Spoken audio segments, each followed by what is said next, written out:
I used to think the forest behind our village was just trees. Big, dark trees with branches that scraped the sky. The grown-ups said monsters lived there, but they always say that about places they don't want kids to wander. I never listened. I liked exploring, finding old coins in the dirt, listening to birds no one else heard. That's how it started. The day I saw the tracks, I knew something was wrong. They were huge, bigger than my whole body, and they weren't like bear tracks or wolf tracks. They had fingers, 5 long fingers digging into the mud.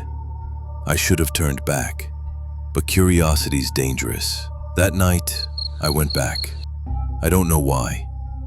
Maybe I wanted to prove to myself there was nothing there. The moon was bright enough to see without a lantern. The trees looked silver, almost beautiful. Then the silence hit me. No crickets, no owls, no wind. Just silence. And then, breathing.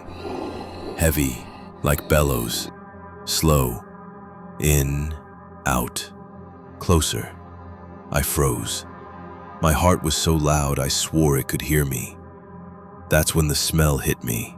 Rot. Like meat left out in the sun. 2 eyes opened in the dark. Orange, burning, alive. It stepped out, and I swear the ground shook. It was made of bark and bone, ribs sticking out like jagged branches. Its claws were longer than my arms. When it smiled, its teeth looked carved from stone. I ran. I didn't even think. Branches whipped my face, tore my clothes. Behind me, footsteps. Too fast, too heavy. Every slam rattled my bones. I tripped, hit the dirt hard, rolled into an old clearing with stones in a circle, like someone built it long ago. The monster stopped at the edge, like it was waiting. That's when I remembered Dad's old spear. He used it to hunt boar years ago. I brought it for luck. My hands shook as I raised it. The monster circled, slow, like a wolf. It growled low and rumbled the ground. Then it lunged. I dodged, barely. The claws ripped through a tree trunk like paper. I stabbed, hit its shoulder. It screamed, a sound like breaking stone, and slammed me into the ground. I couldn't breathe. Everything went white. I crawled. It grabbed my leg. I kicked free. I ran into the stones again and I don't know why, but it wouldn't cross. I realized then it was afraid of the stones. I grabbed one, sharp, flat, and carved into the dirt. Symbols, circles, anything I could remember from old stories Grandma told me.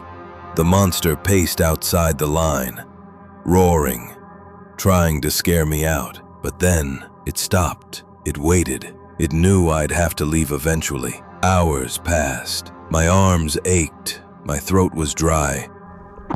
And I was so tired I almost stepped out until I heard whispering, not voices, thoughts in my head.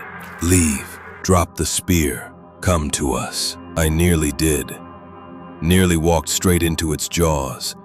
But then I thought of home, of Mom, of the little ones who'd follow me into these woods someday. I gripped the spear tighter and stepped out on purpose. It charged. I ran straight at it. We met in the middle. The spear went deep into its chest. It screamed so loud I thought my ears would bleed. Light burst from the wound. Orange, blinding. The ground split. The trees bent backward. And then silence. Just ash. The monster was gone. The sun was rising when I walked out. My hands were cut. My clothes torn. And I was shaking so hard I could barely stand. No one believed me. They said I made it up. But every time I passed that forest, I see the claw marks on the trees, fresh ones, and I know it wasn't the only one.